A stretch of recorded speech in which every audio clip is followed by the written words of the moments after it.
Hey everybody, I'm back with my review of episode 2 of Starfleet Academy, and I am pleasantly surprised to say that the show is growing on me. I actually quite like this episode. I feel I'm warming up to the tone and what they're going for with the show now that I'm, a second episode in and understanding certain things because I feel like in order to really get the maximum enjoyment out of newer Star Trek, you have to kind of understand a few things.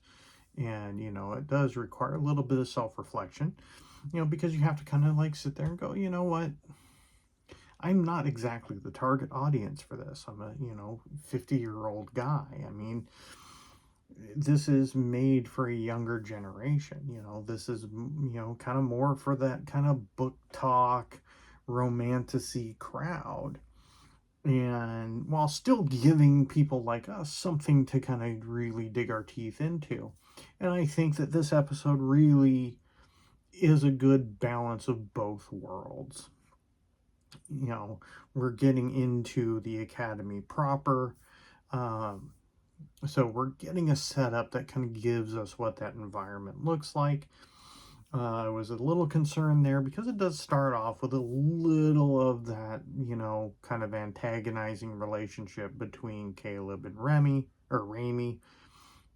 And I was really kind of like, oh God, we're not really going to lean even more heavily into this, even though the first episode, kind of took us on that journey in a very, expedited way, going from him being kind of cartoonish bully to, being more likable and heroic towards the end of the episode.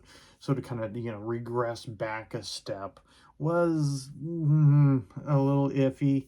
There's some back and forth, because of course, much like so many of these movies that we've seen, high school teen drama and all that kind of stuff, of course they end up being roommates and, very grumpy about it. And, you kind of roll your eyes at it a little bit, but it's done in a way that is very, very, they don't linger on it. It doesn't take over the whole episode, where the whole episode is, them trying to, can they coexist, to, use a wrestling trope. Um, it's there, but it's barely touched on, so it doesn't get in the way. The main overall crux of the episode is that Starfleet and the Federation are trying to bring Betazoid back into the fold after the burn, where they've gone completely like isolationist. That introduces us to what, is looking to be, kind of Caleb's main kind of love interest through the show with, the daughter of the Betazoid president. And there's some chemistry there. I mean, it's they did at least a good job there. There's a nice little nod to Star Trek 4 with the humpback whales. um you know I think for me, of course, the strongest parts of the episode is that dynamic between the Federation and Betazoid, and the introduction of the War College.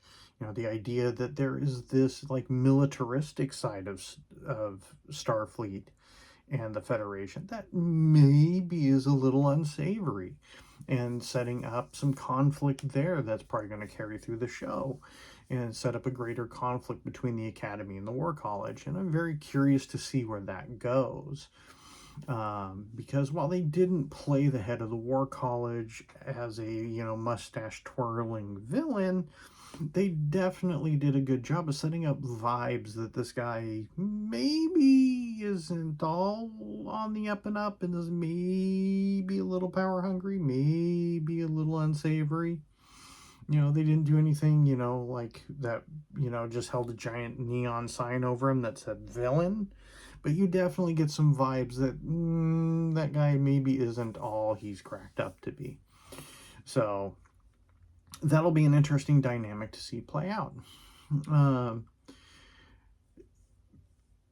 like I said, the stuff with the negotiations around Betazoid was definitely, for me, the strongest stuff in the show. Obviously, The romance stuff is, fine. It was fine in this episode. It didn't pull me out. It wasn't, super cringe. The only element that really I view as a negative in this, outside of, like I said, those kind of stereotypical moments that were, the kind of, dynamic between Caleb and Raimi. But there was one thing that, that always drives me nuts in this kind of stuff, because it is such a stereotype of the genre of, kind of that YA romantic kind of stuff. And that is, um, the couple that we're following is getting along, and they're growing their fondness of each other, and it's, progressing very positively, and going through and going through and going through.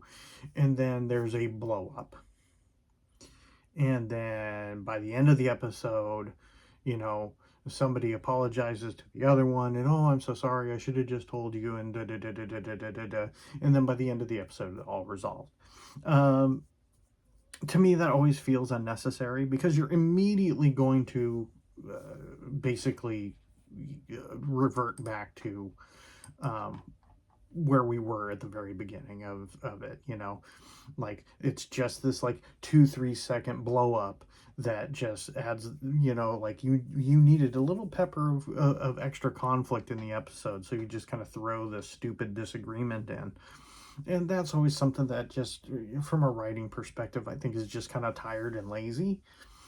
And it just wasn't really, I don't feel like it was necessary, you know especially given the fact that they were already kind of opening up to each other. Like, she already knew he's looking for this planet. She's helping him with their star charts. There was no reason for him to not just say, yeah, I'm looking for my mother. And for it to turn into this whole thing where, like, oh, you're just using me for this and that, and him going, no, I'm not, but this and that, and da da da da da, and then getting into a fight over, well, I just met you.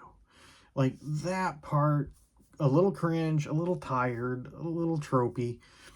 Um, but, these are small, almost nitpicks, you know, because, again, by the time we get to the end, you really could take those couple of moments where they added this interpersonal conflict in there, where you really could just kind of go, this isn't really needed. You didn't need to have the shot of, the little moment at the beginning of Caleb and Raimi antagonizing each other. You could take that right out. You could take the conflict over them not wanting to be roommates and take that out. And it wouldn't affect the script at all. Um, and the same thing with this little bit of conflict between Caleb and the daughter of the Betazoid president, whose name is escaping me right now for the character. But you could take that little bit of conflict out. I mean, you really could, and end in the same place. It's not really necessary. So I mean, like I said, ultimately these are just kind of nitpicks, because overall the episode is highly enjoyable. It is an episode that, very much outside of the kind of YA stuff that they're doing with this show, that kind of, that kind of element. Outside of that, it is a very much a classic kind of Star Trek story. Diplomacy, working and, trying, negotiating and collaborating and all this kind of stuff. That to me is very classic Star Trek. And also just the overall message that we're trying to rebuild to something more positive and good in the universe. Like, to me, those are very, dyed in the wool, classic Star Trek stuff. And I'm here for that. Give me more of that. So, I think as it's progressing right now, I think that, it's really, really, really, really, really,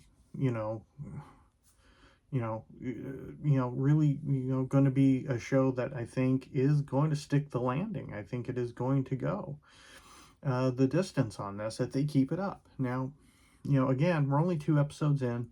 We'll see where the next episode takes us.